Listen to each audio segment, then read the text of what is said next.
सफीनों को डुबो दे उसे तूफान कहते हैं, और तूफानों से टक्कर ले उसे इंसान कहते हैं। और दुखा दे दिल किसी का उसे शैतान कहते हैं, और करता जो दुखियों की सेवा उसे भगवान कहते हैं।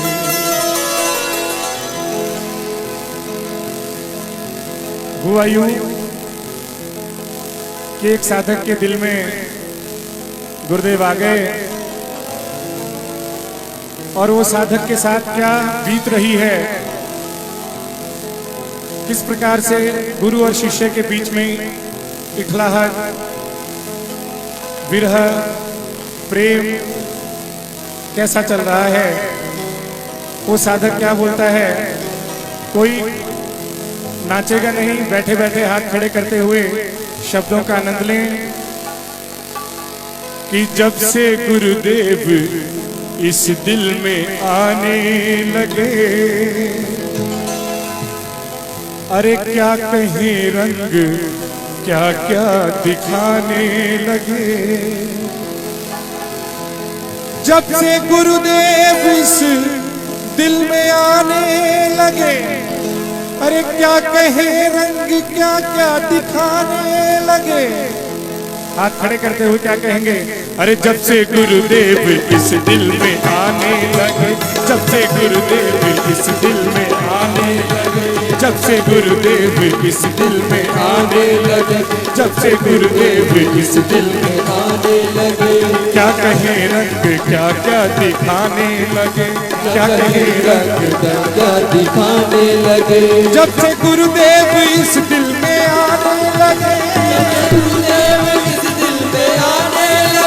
जब से गुरुदेव इस दिल में आने लगे, जब से गुरुदेव इस दिल में आने लगे। अरे क्या कहे रंग क्या क्या दिखाने लगे, क्या कहे रंग क्या क्या दिखाने लगे, क्या कहे रंग क्या क्या दिखाने लगे हो, क्या कहे रंग क्या क्या दिखाने लगे।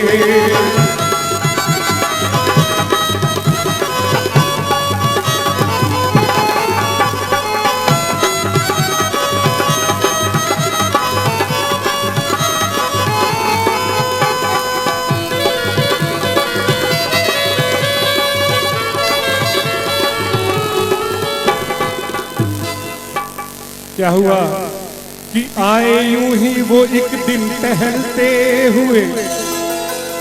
गुरुदेव की लीला देखिए, ये घटना सबके साथ, किसी के साथ भी कभी भी हो सकती है कि आए यूं ही जो एक दिन टहलते हुए, कुछ झिझकते हुए, कुछ संभलते हुए, चुपके चुपके से दिल लेके चलते हुए, चुपके चुपके से दिल लेके चलते हुए। अब जब साधक ने पूछा कि हे गुरुदेव मेरा दिल कहाँ ले जा रहे हो, तो गुरुदेव ने क्या कहा, दोनों हाथ खड़े करते हुए, अरे मोहनी डाल कर मुस्कुराने लगे, मोहनी डाल कर मुस्कुराने लगे, डाल कर मुस्कुराने लगे, मोहनी डाल कर मुस्कुराने लगे, मोहनी डाल कर मुस्कुराने लगे, मोहनी डाल कर मुस्कुराने लगे, मोहनी डाल कर मुस्कुराने लगे, मोहनी डाल कर मुस्कुराने लगे। अरे क्या कहे रंग क्या क्या दिखाने लगे, क्या कहे रंग क्या क्या दिखाने लगे, क्या कहे रंग क्या क्या दिखाने लगे, क्या कहे रंग क्या क्या दिखाने लगे। एक दिन उनके आने का बतलाऊं ढब, तरीका, ढब का मतलब तरीका।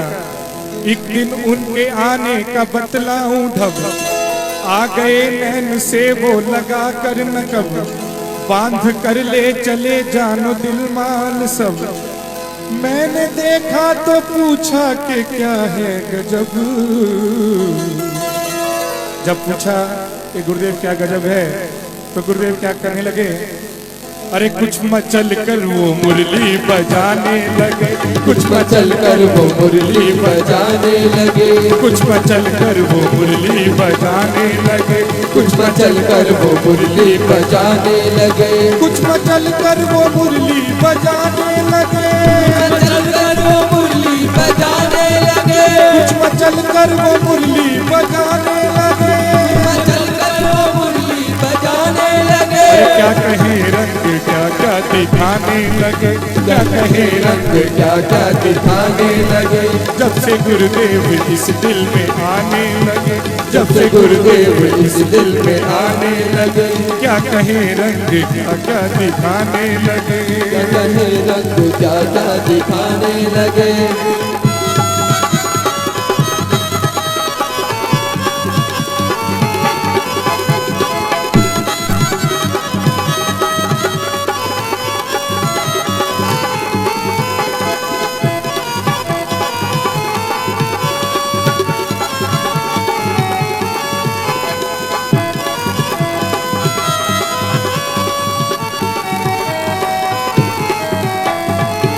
हे गुरुदेव, एक दिन ख्वाब में ही खड़े आप हैं, एक दिन ख्वाब में ही खड़े आप हैं, दिल उड़ाने की जिद में अड़े आप हैं।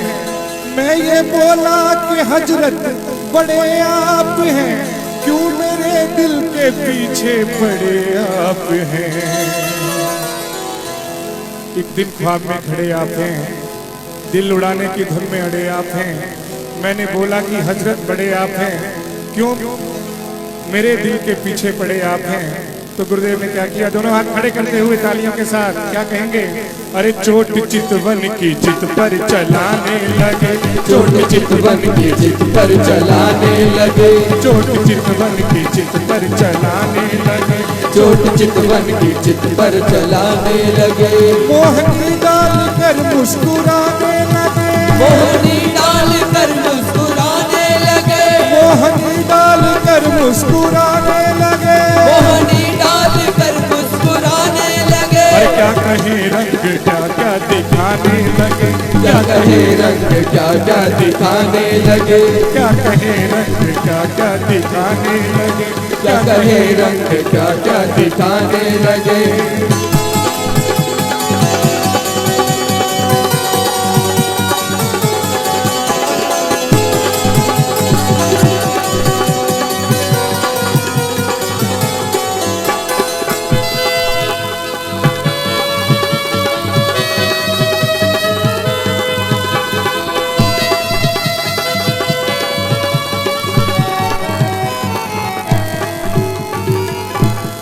एक दिन आए आप इस तौर से, ये लाइनें सुनने वाली हैं, आखिरी पैरा है।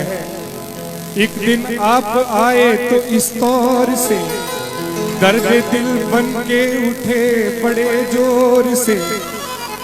मैंने देखा उन्हें जब बड़े गौर से, भागने फिर न पाए किसी और से। जब पूरी तरह से अपने मन में बसा लिया, गुरुदेव जब फंस गए कि कहीं से रास्ता नहीं मिला निकलने का, तो कौन सा रास्ता उन्होंने लिया, हाथ खड़े करते हुए सुनिए। और बहुत अच्छा रास्ता चुना, इसलिए बोलते गुरु कुछ भी कर सकता है। रास्ता क्या था, अरे बन गए अश्क आंखों से जाने लगे, बन गए अश्क आंखों से जाने लगे, बन गए अश्क आंखों से जाने लगे, बन गए अश्क आंखों से जाने लगे, बन गए अश्क आंखों से जाने लगे, बन गए अश्क आंखों से जाने लगे, बन गए अश्क आंखों से जाने लगे। बन गए अश्क आंखों से जाने लगे। अरे क्या कहे रंग क्या क्या दिखाने लगे, क्या कहे रंग क्या क्या दिखाने लगे, जब से गुरुदेव इस दिल में आने लगे, जब से गुरुदेव इस दिल में आने लगे। क्या कहे रंग क्या क्या दिखाने लगे, क्या कहे रंग क्या क्या दिखाने लगे। दोनों हाथ खड़े करते हुए 2 मिनट के लिए तालियों के साथ यही समर्पण गुरुदेव, जीवन निखिलमय हो, अश्रु आपके चरणों में हमारे बहते रहे। यही मस्ती के साथ सभी लोग प्रेम भाव श्रद्धा पूर्वक कहेंगे, अरे बन गए अश्क आंखों से जाने लगे, बन गए अश्क आंखों से जाने लगे, बन गए अश्क आंखों से जाने लगे, बन गए अश्क आंखों से जाने लगे, बन गए अश्क आंखों से जाने लगे, बन गए अश्क आंखों से जाने लगे, मोहनी डाल कर मुस्कुराने लगे, मोहनी डाल कर मुस्कुराने लगे, मोहनी डाल कर मुस्कुराने लगे।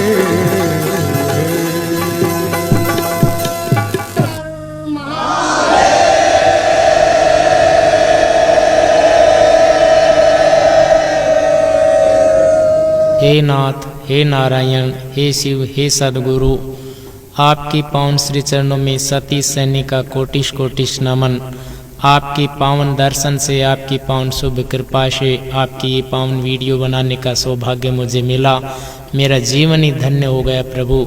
आपके पावन श्री चरणों में पत्रिका स्टॉल नारायण मंत्र साधना विज्ञान, रेवाड़ी रोड, नारनौल, हरियाणा से आपकी उपस्थिति से एक महत्वपूर्ण कार्य संपन्न करने जा रहे हैं और ये महत्वपूर्ण कार्य बहुत छोटे से मानव की बहुत बड़ी छलांग है, इसलिए कि मानव में यह क्षमता है कि वो देवताओं को भी अपने नियंत्रण में ले सकता है और शास्त्र स्वयं स्वीकार करता है कि मंत्राधीनाश्च देवता, देवता केवल मंत्र से ही बांधे जा सकते हैं या मंत्र के अधीन होते हैं और यह गुण, यह क्वालिटी केवल मनुष्य के पास ही है, देवताओं के पास नहीं है, राक्षसों के पास भी नहीं है। देवता केवल जीवन का आनंद प्राप्त करने के लिए उन देवताओं को मनुष्य जीवन धारण करना पड़ता है, कभी राम के रूप में, कभी कृष्ण के रूप में और कभी किसी और रूप में, क्योंकि जो आनंद की उपलब्धि, जो जीवन की पूर्णता, जो जीवन की श्रेष्ठता मनुष्य जीवन के द्वारा संभव है, वह देवता बन करके संभव नहीं है। इसलिए मैंने कहा कि आज आप एक सामान्य मानव होते हुए भी आपकी एक बहुत बड़ी छलांग लगाने जा रहे हैं और वह छलांग है भगवती लक्ष्मी को आबद्ध करने की क्रिया। और आबद्ध करना कोई दोष नहीं है, यह मानव की पूर्णता का एक प्रतीक है जो अपने जीवन में देवताओं को, राक्षसों को, मनुष्यों को अपने नियंत्रण में रख सकता है, कर सकता है,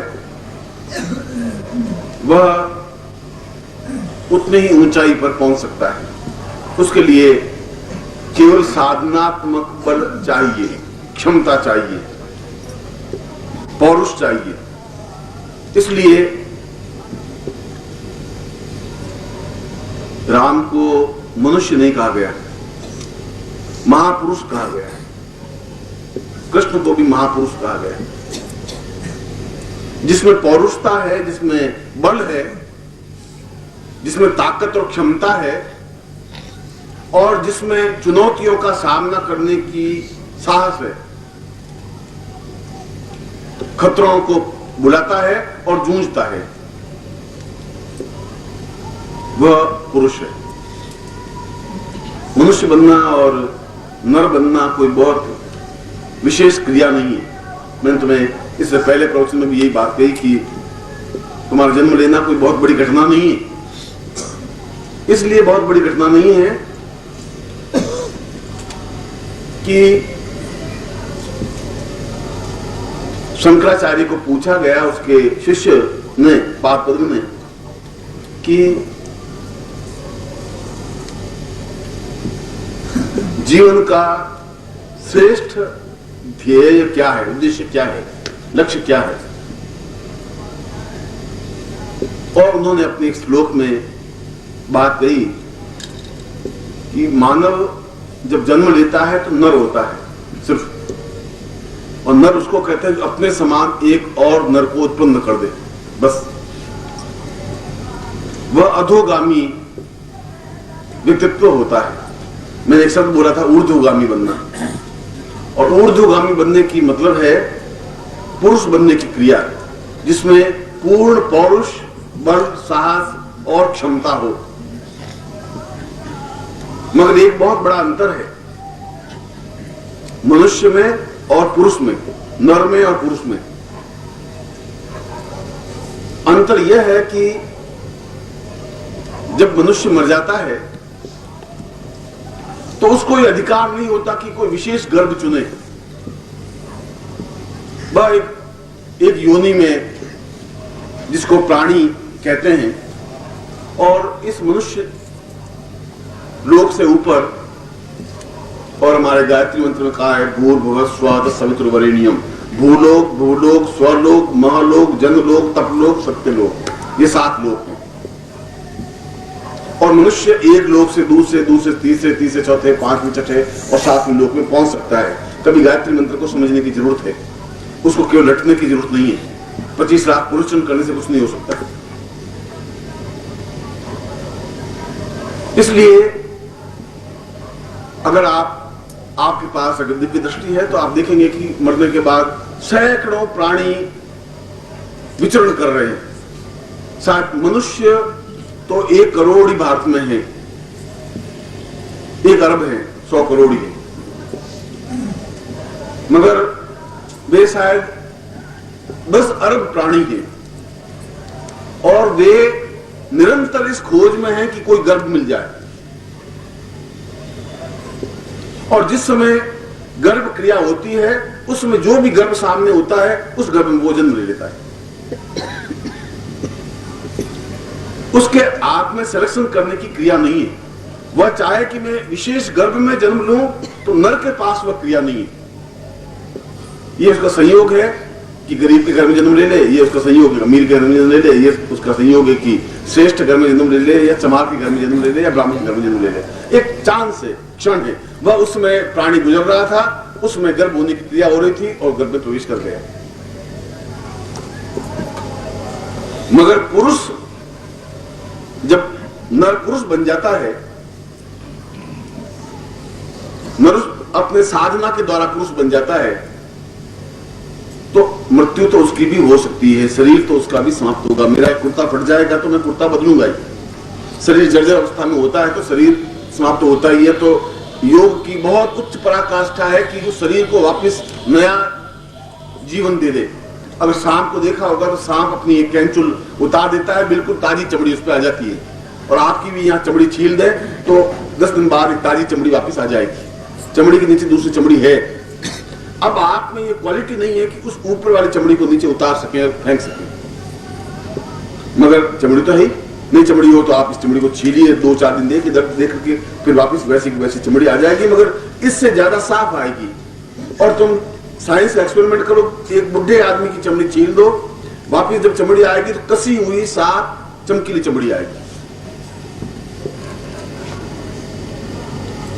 इसका मतलब योग में इस जर्जर काया को बदला जा सकता है और वापस चिर यौवन में बना जा सकता है।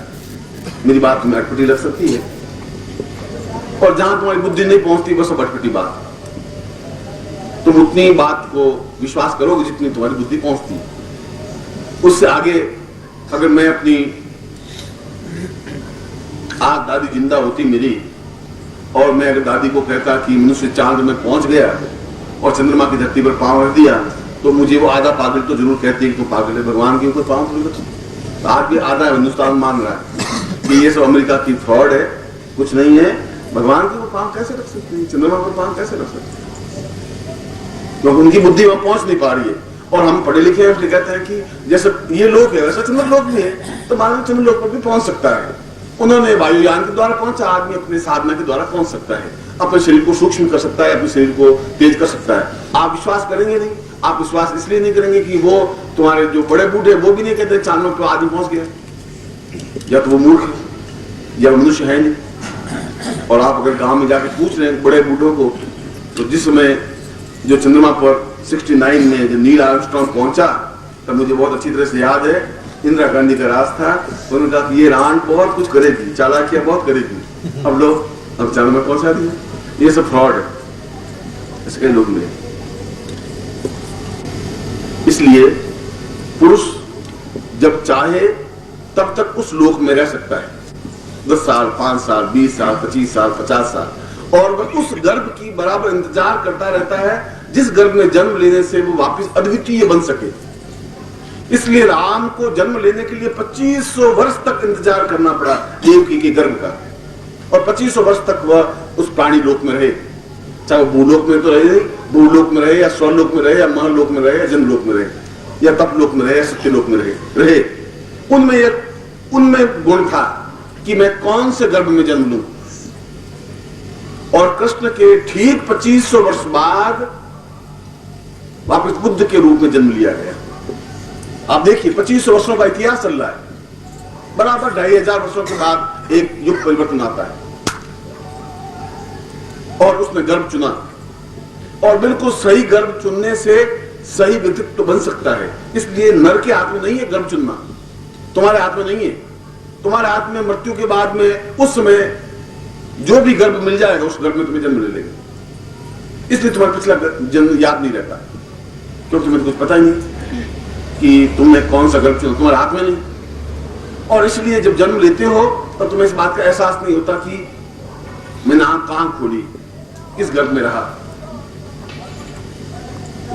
मगर पुरुष अगर वो साधना, ये डिफरेंस है, और ये बहुत बड़ा डिफरेंस है, क्योंकि हमारे हाथ में सत्ता रहती है कि हम गर्भ को चुने, और तब तक वो प्राणी जीवित रह सकता है इस मानव रूप में भी, जैसा मैं जिंदा हूं वैसा तुम जिंदा हो, वैसे भी, और किसी लोक में भी। यदि सिद्धाश्रम में जाके जिंदा रहना चाहता है तो रह सकता है, और यदि किसी भूलोक में जाके रहना चाहता है तो रह सकता है। और यदि कभी समय मिला, इस बार की कामाख्या मंदिर में तुम गए नहीं, वहां तांत्रिक सम्मेलन था, और मैं कामाख्या में उस तांत्रिक सम्मेलन में गया था। उसमें कोई विचित्र तांत्रिक है, तुमने तंत्र देखा नहीं, और तुमने तांत्रिकों को भी देखा नहीं। तुम भूतनाथ, प्रेतनाथ, पिशाचनाथ को देखे, मैं तांत्रिक नहीं देखे। बहुत तेजस्वी और क्षमतावान, चुनौतियों को झेलने वाले और चुनौतियां देने वाले, और उनके सामने उच्च कोटि की शक्तियां भी हाथ बांध के खड़ी रहती हैं, चाहे अग्नि हो, चाहे इंद्र हो, चाहे वरुण हो, चाहे यम हो, चाहे कुबेर हो, चाहे मृत्यु हो। मृत्यु की हिम्मत नहीं होती कि झपट्टा मार दे उस पर। ऐसे तांत्रिक जिंदा है। तुम्हारा सौभाग्य बने कभी मेरे साथ चलने का, और तांत्रिक सम्मेलन हो, और तुम्हें क्षमता हो वहां चल करके देखने की। दोनों बातें हो, तांत्रिक सम्मेलन हो और तुम्हें क्षमता हो, क्योंकि बिना प्रारब्धों के साथ हो नहीं सकता,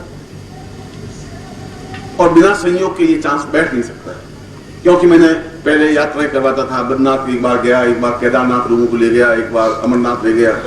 4 साल से मैंने यात्रा नहीं की, तो 4 साल में आप लोग एक भी यात्रा नहीं कर पाए, और यो मेरे साथ 100, 200, 500 लोग जाते ही थे, यात्रा हो ही जाती थी। अब नहीं हो पाती, जब मैं नहीं जा पाता तुम लोग भी नहीं जा पाते, इसलिए कि मैं अपनी प्राण शक्ति से तुम्हें खींच करके यात्रा पे ले जाता था, और तुम्हें ऐसा है 4 साल में तुम गई नहीं, हरिद्वार भी नहीं जा पाए, और मैं तुम्हें अमरनाथ तक ले गया, और गंगोत्री का के गौमुख तक ले गया, और 80 साल की वृद्धा को भी ले गया, जो गंगोत्री मेरे साथ, इसमें से कोई 2, 4, 6 लोग तो होंगे, आंख खड़े करें कोई नहीं होगा उस गंगोत्री गोद में।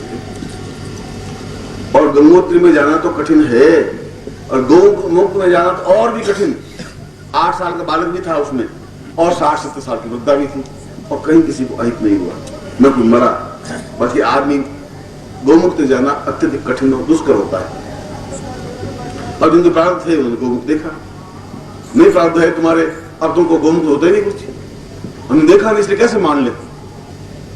अब तुम्हारे तक मैं पहुंच नहीं सकता, अब तुम कहते हो नहीं होता, तो मैं मान लेता हूं नहीं होता, पर गौमुख है।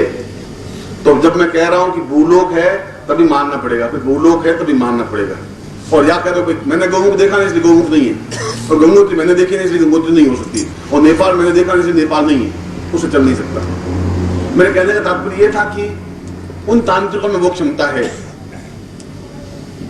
और इस तंत्र सम्मेलन में हिमालय के वही तांत्रिक आए थे जो अपने आप में बड़े सिद्धतम आचार्य हैं, बहुत क्षमतावान हैं,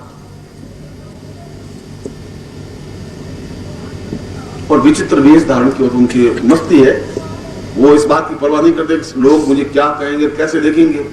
नंगे हैं तो बिल्कुल नंगे हैं, नलमुंड पहने हुए हैं तो नलमुंड पहने हुए हैं, खोपड़ी सिर पे रखी हुई तो खोपड़ी रखी हुई है, और चिमटा लगाए हुए चिमटा लगाए हुए हैं, और बबूत लगाए हुए बबूत लगाई हुई है, और 20 कपड़े पहने हुए 20 कपड़े पहने। वो ऐसा क्यों करते हैं? इसलिए कि उनको इस बात की परवाह नहीं होगी पड़ोसी क्या कहेगा, इस बात की चिंता नहीं। और तुम्हें इस बात की चिंता है कि अगर ऐसा कर लिया तो ये क्या सोचेगा, और तुम इसलिए दुखी हो। जब मैं कहता हूं ध्यान मस्त के साथ झूमते हुए आरती गाओ, तो तुम झूमते हो, मैं ध्यान रखते इसमें टल्ला नहीं लग जाए। पास बैठा है वही ऊपर के ठीक तो झूम रहे, झूम तो रहे, झूम रहे और जान भी है कि टल्ला लग गया तो गड़बड़ होगा, ये सोच रहा कहेगा सब टल्ला लगा दिया पागल है क्या। इसलिए तुम्हें आसपास की चिंता रहती है, और वो चिंता मुक्त है। मगर उनके सामने बहुत दमखम वाला आदमी खड़ा हो सकता है, जिसकी लात में ताकत होती है, तो वो मानते हैं, बातों से मानते नहीं। वो उनको हाथ जोड़े कि भाई आप वो कुछ नहीं, वो ऐसे बोलते हैं। वहां पर मैं अगर ऐसे प्रवचन देने लग जाऊं तो वो ये साला नपुंसक आदमी कहां से है, ऐसा आदमी है ये क्या है। उनको उसी प्रकार से चुनौती के रूप में फटकारते हुए गाली देते हुए तो बात करनी पड़ती है, और लात लगानी पड़ती है। 40 फुट जाके गिरता है तो वो खड़ा, गुरु जी क्या गलती क्या हुई, बैठ, तब उनको समझ में आती बात। और वहां वैसा रूप धारण करना पड़ता है, और यहाँ पर वैसा अगर रूप तुम्हारा लगा दे लात तो इस जिंदगी में तुम आओगे नहीं, तुम तो मर जाओ नहीं। और दूसरा कहना कि गुरु जी तो बस बुद्धि सठिया गई है, अब तुम गुरु जी लात ठोक देंगे, तुम 40 फुट जाके गिरोगे और तुम जाना मत। आपके सामने क्रोध कर नहीं सकते, इसलिए नहीं कर सकते उस क्रोध के वेग को झेलने के लिए भी बहुत पौरुष की जरूरत होती है, क्षमता होती है। इसलिए मैं अंदर बैठा बैठा सोच रहा था कि अभी महीने भर उस तांत्रिक सम्मेलन में था, तब तुम्हारा क्या स्वरूप और तुम्हारा क्या आग और क्या क्रोध और क्या चिंगारियां थी, और तुम यहाँ किस ढंग से बोल रहे हो। समय समय की बात है, और कभी तुम्हें जीवन में मेरे साथ यात्रा करने का मौका मिले, तीर्थ यात्रा करने का या किसी तांत्रिक सम्मेलन में जाने का, और जरूर मौका मिल सकता है अगर तुम्हारा मेरा साथ संपर्क साहचर्य बन रह सके। इसलिए तांत्रिक सम्मेलन तो होंगे और होते ही रहते हैं, मगर तुम उनको जब देखोगे तो एहसास होगा कि पुरुष किसको कहते हैं। तब तुम्हें अपने आप में शर्म आएगी कि यार हम पुरुष हैं इनके सामने क्या। वो उन शक्तियों को यूं झपट्टे मार के खड़े होते हैं, और उनके सामने ये बाकी शक्तियां हैं वो थर थर खड़ी रहती है, कांपती रहती है, हिम्मत नहीं होती उनकी, न मृत्यु की हिम्मत होती है उनको झपट्टा मारने की, न अग्नि की, न इंद्र की, न वरुण की, न यम की, कुबेर की, किसी की नहीं। वो अगर लक्ष्मी को कहते हैं कि तुम्हें ये इतना सामान लाना है तो जगमार के लाके देना ही पड़ता है। और उस जंगल में तुम मखमल के गद्दों पे नहीं सोते, वो मखमल के गद्दों पे सोते हैं उस जंगल में, और 4 रजाइयां ओढ़ते हैं मखमल की, और सुबह बाकी रजाइयां रवाना कर देते हैं अपने मंत्रों से, और शाम को आराम से 36 तरह की सब्जियां खाते हैं और 20 तरह की मिठाइयां खाते हैं। तुम नहीं खा सकते। उस जंगल में भी वो शायद उतने आनंद और मस्ती के साथ रहते हैं, क्योंकि उनके पास मांत्रिक क्षमता है। ये 1 लाख 2 लाख इकट्ठा करना तो एक बहुत छोटी सी और बेकार सी घटना है। तुम्हारे लिए 1 लाख 2 लाख बहुत बड़ी बात होगी। हो सकता है कि मैं सोचता हूं कि ये कोई घटना है ही नहीं।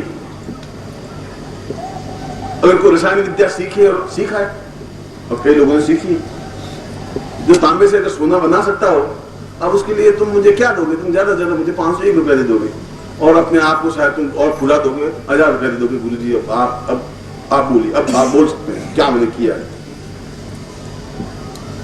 अगर तांबे का भाव है 80 रुपए किलो और सोने का भाव है 14 लाख रुपए किलो, 80 रुपए से 14 लाख कन्वर्ट हो सकते हैं, तो तुमसे मुझे क्या दोगे?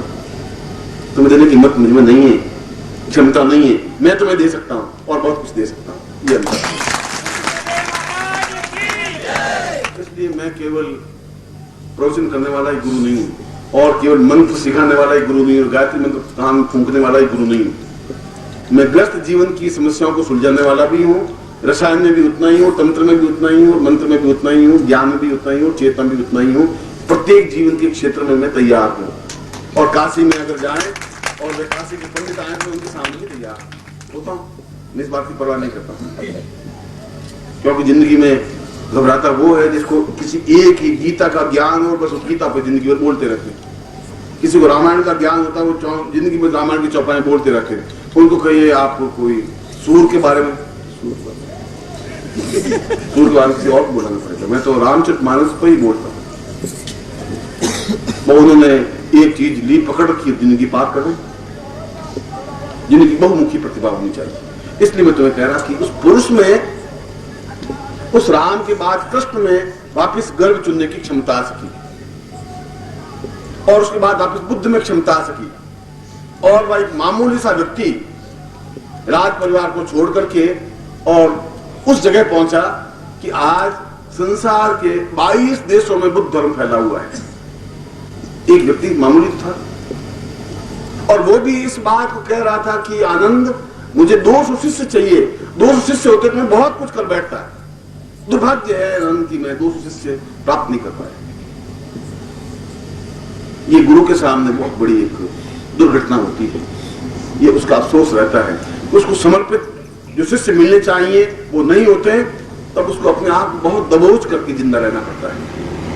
आप होठों से मुझे गुरु गुरु कहें और पांव दबा ले आकर के, ऐसी पाखंड मुझे नहीं चाहिए। उस पाखंड को मैं बहुत ज्यादा पसंद करता ही नहीं। मुझे ऐसी इच्छा नहीं होती कि आप मेरे चरणों को धोए पिए रहे। ठीक है, ये आपका धर्म है, आपका कर्तव्य है, मेरे चरणों को स्पर्श करें और मैं आपको आशीर्वाद दूं, मगर मेरा आशीर्वाद वो है कि आप में कुछ प्रखरता, तेजस्विता आए, दमखम आए। गिड़गिड़ाने वाली बात नहीं हो, चुनौतियों वाली बात हो, सामने खड़े होकर बात करने की क्षमता हो, चाहे वो योगी हो, चाहे सन्यासी हो, चाहे तांत्रिक हो, चाहे देवता हो और चाहे मनुष्य हो। जिए तो ताकत और क्षमता के साथ जिए। वो दुखती हुई लकड़ी साली न आग लगे न साली बुझे, दुख दुख करती रहती है, जलती रहती है, 4-6 घंटे 10 घंटे जीता।